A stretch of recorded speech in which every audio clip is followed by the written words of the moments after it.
selected poem, a gift from my brother when I turned 21. And without that book, I would not have been able to sort of form my own poems. There's no one that I know who does not have another person look at his work or her work. And this is certainly an example. I'll skip this one here. Certainly an example here. Oh, that's not here's drawer number 4 here. All writers have editors. I don't know anyone who has written flawless prose or poetry or plays. They think they do, but it's often flawed. And so I have a very good friend, and he's the one that's on that wall over there. Christopher Buckley's also present here, who acts as my editor. He, in turn, I used to act as his editor, but he moved on to someone else.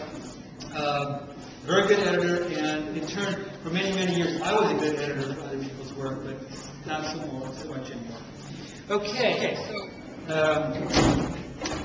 now going back to sort of honors here, we have a few honors here: the Hispanic Heritage Medal. This red one right here is from the college system, California Community College System for Alumni of the Year. National Book Award finalist, not quite the winner, but it was a good evening anyhow. And a medal for filmmaking. And then they have a society dedicated to me in Missouri. Where is that?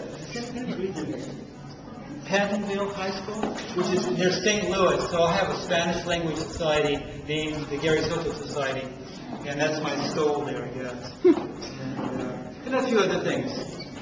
And let's see what else we got here.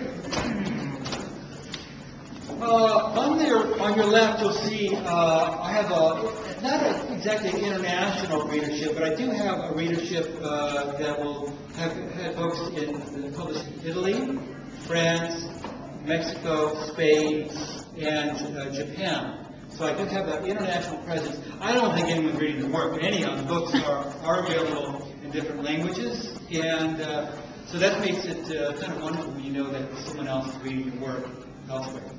Very rare books here. This one is called the Super 8 Movies on the right. The Super 8 Movies is handmade paper, hand set, handmade inks, and then finally hand stitched. Very costly. There's a whole industry of this kind of bookbinding, bookmaking that's rare, and a great pleasure to see these books in actually form books as well. I'm going to skip the last one. We're going to have to move to the next one around here. We're going to look at this poem here. Well, actually, I will read the poem. It's called Water Wheel, and it involves that kid on the wall, the Molina family. He promised me this little clamshell, which is right here, and it's about beauty.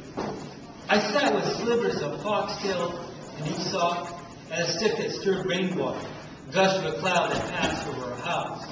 I was 5, and it was 5 in the afternoon. Spring, I guess. The mailman had come and gone on his bicycle, his pants snatched in the oily chain. The diesels had stopped. The whistle of sun-made raisin had cleared the air.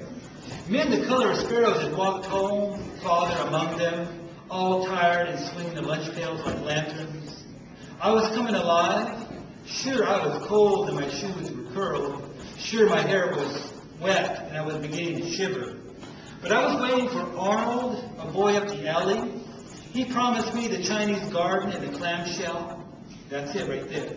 Water wheel, bridge, and a woman with a fan. Quiet beauty on a street, stalked all night by machinery. I waited with rain on my eyelashes. Fortune was mine. After all, hadn't I raced my bicycle under a moving diesel? Hadn't I pushed my hand over fist on the telephone wire? I waited for the Chinese garden and its water wheel to turn in the long life of rain. And the poem is really about longing and waiting for something. Someone promises you beauty. Beauty never shows up until like 50 years later. So my wife said, we're going to look for this clamshell. And we found it on eBay. So this is the same thing that this kid named Arnold was promising me. It shows up 55 years later in my life. A long time. Okay, we're going to come around from here. These are my books. You can hear anthologies of my work published nationally, and a lot of books. It's about 1/3 of all my texts. This is a typewriter that I used to get it all started. 1970 to 76, I used this electric typewriter as well. A laptop, really pre-internet service, and weighs a ton. It weighs about 15 pounds when you pick it up. And it looks like Fred Flintstone might have used it. A table where I wrote several of my books, probably about 6 or 7. Then I had the opportunity to design a doll. Her name is Mighty Soto. She was an American Girl doll, and very, very popular item among girls. Probably about 8 to 11. This is really popular, and after that, I don't know what they do then. Actually, they go for boys, I think. But so I got this is my book, Gary Soto, it says right here, and this is probably my quickest bestseller ever. It sold about 250,000 copies in a month and a half, only because the book came with the doll. Didn't come because they read it.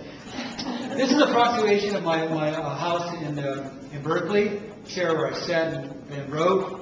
My wife is a seamstress. She made me a few clothes, a lot of clothes, including the one I'm wearing today.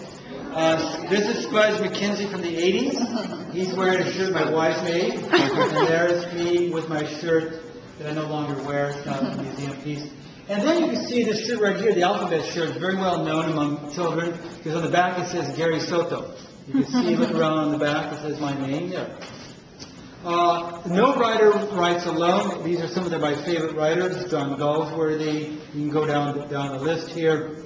And anybody reading the book right now? We collect artwork. This is the one of Delos McGraw, Carmen Lomas Garza. And then one of my images from one of my books here from Chocolate's Kitchen. And original rug, all this stuff is all real. Come back some other time, and tell people about the museum. It's open on request, student activities. Okay. Thank you very much for coming. I'm sorry to make this so brief, but we have a whole... Getting to meet a literary great like Gary Soto and getting to see his museum and all the things that inspired him to write the great things that he did, it really inspires an artist like myself to go on doing with what I'm doing, and to know that there's other people who came out of Fresno that have done great things. And you never know what you're going to find in Fresno.